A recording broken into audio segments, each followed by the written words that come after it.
नमस्कार, फिर पैसा बोलता है में आपका स्वागत है। मैं आनंद श्रीनिवासल। आज आपके लिए सबके लिए अच्छा खबर है और खबर बहुत अच्छा है। मार्केट 170 पॉइंट ऊपर थी जब मैं देख रहा था। कुछ समय 212 220 पॉइंट भी ऊपर गया था।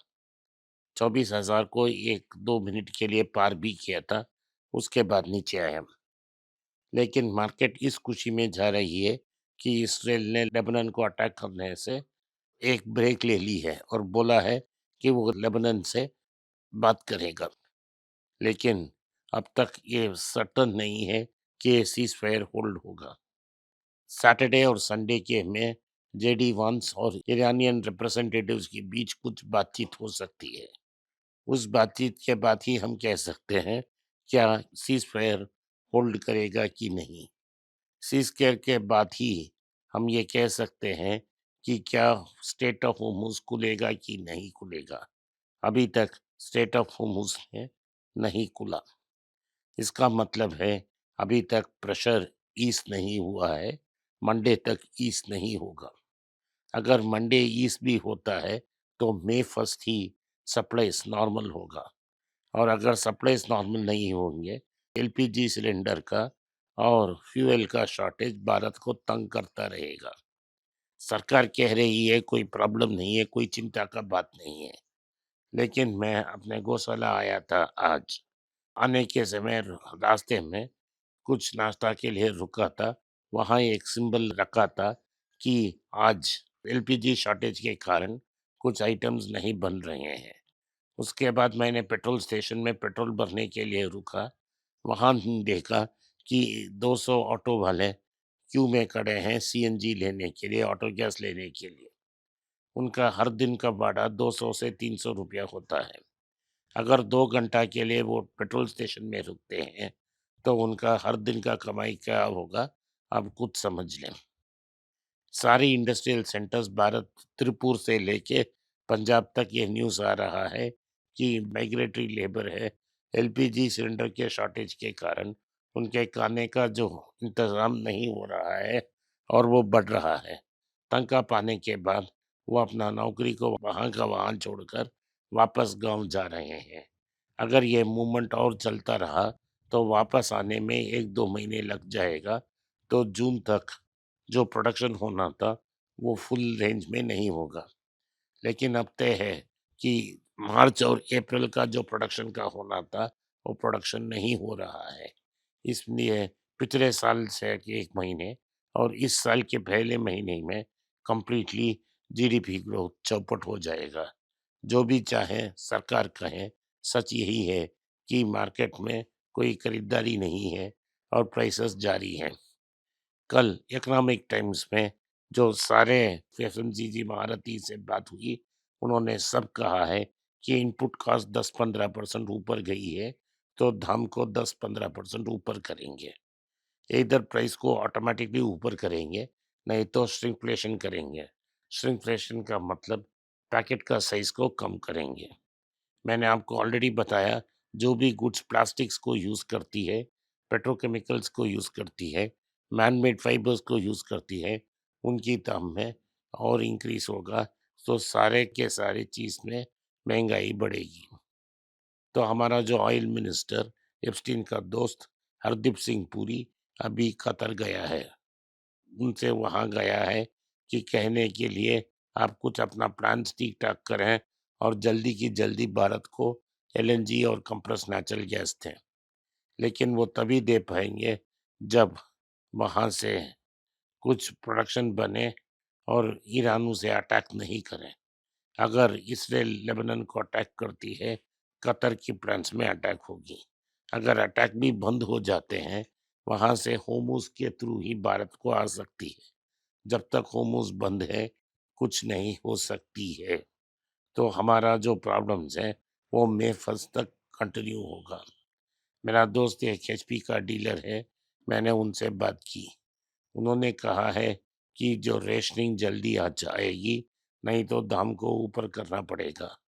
रिलायंस ने ये अनाउंसमेंट कर दी है, उनके फ्यूल स्टेशन में 1000 रुपया ही आप फिल कर सकते हैं, उसके ऊपर आपको फिलिंग नहीं देने देगा।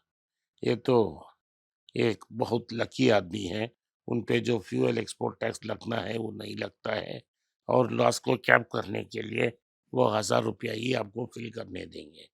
सारी प्रोडक्ट्स वो एक्सपोर्ट करेंगे और मुनाफ़ा कमाएँगे। सरकार की स्पेशल फंड्स को स्पेशल डील मिलती रहती है।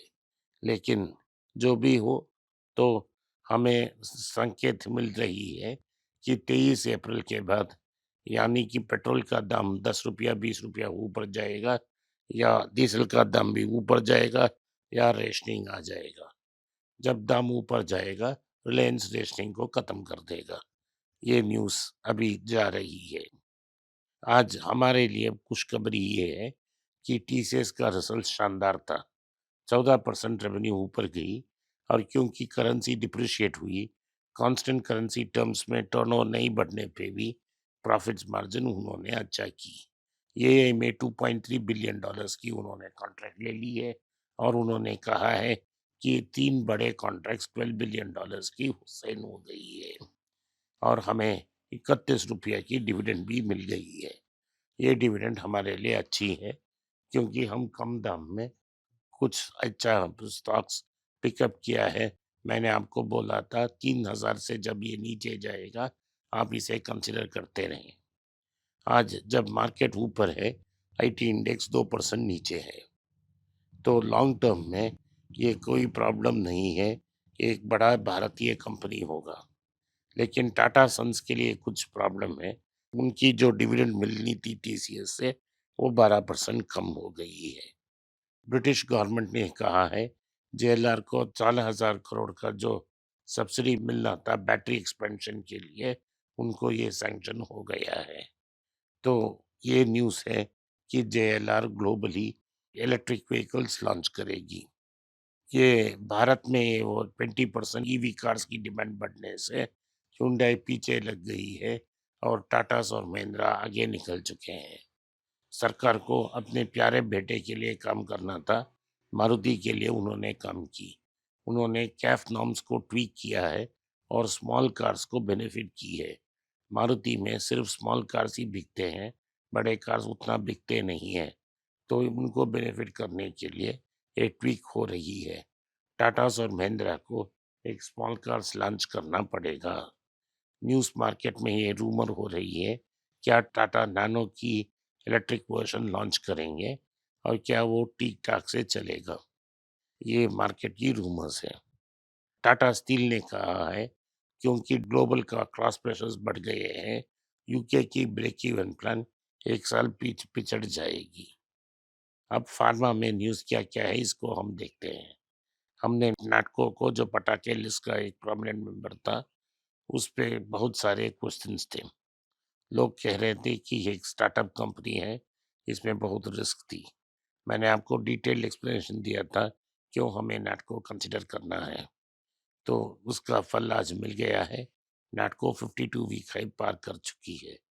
लगभग आपको 50% का प्रॉफिट मिल चुका है, अगर आपने लोएस्ट पॉइंट में इसको कंसीडर किया हुआ तो। भारत की जो फार्मा इंडस्ट्री में उसमें बहुत अच्छी खबर आज आई है सन फार्मा से। सन फार्मा ने $12 बिलियन का वार चेस्ट रेडी करके कैश और डेट के माध्यम से ऑर्गेनोन नाम का एक यूएस मेजर फार्मा कंपनी को कंप्लीटली टेक ओवर करने का प्रस्ताव रखा है। ये नेक्स्ट स्टेप के लिए जा रहा है।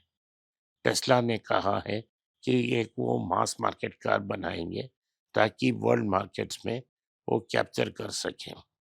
मैंने कल बताया था टेस्ला ने सिर्फ 340 कार ही भारत में बिका है।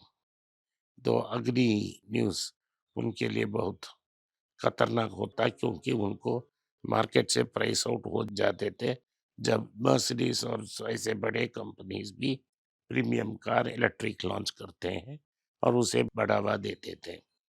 तो और एक अच्छा खबर आपके लिए, हमने विप्रो को कंसिडर किया था। विप्रो ने अनाउंस किया है कि वो उन्होंने बाईबैक की है। ये बाईबैक का अनाउंसमेंट के इसलिए हमें फ़ायदेमंद है क्योंकि प्रेम जी साहब इसको एक्सटिंग्विश कर देंगे, सो वो शेयर्स नहीं रहेंगे। तो जब नंबर ऑफ शेयर्स डिक्लाइन हो जाती है, प्रॉफिट्स नहीं ग्रो होने पर भी ईपीएस बढ़ेगी और कंपनी का वैल्यू बढ़ेगा। जैसा कर्नाटका बैंक और नेटको में आपने पेशेंटली एक्यूमुलेट किया है, वहीं से आपको विप्रो में भी पेशेंस दिखाना चाहिए। आज के लिए इतना ही। आपने इस पॉडकास्ट को सुना, इसके लिए मैं आपका आभारी हूँ। हो सके तो वीडियो को लाइक कीजिए, चैनल को सब्सक्राइब कीजिए और बेल नोटिफिकेशन दबाएं। इस वीडियो को अपने दोस्त और रिश्तेदार के पास भेजें और उन्हें देखने का आग्रह करें। अगर आपने बेल नोटिफिकेशन नहीं डाला तो हर बार जब वीडियो आता है आपको नोटिफिकेशन नहीं मिलेगा। धन्यवाद, नमस्कार, जय हिंद।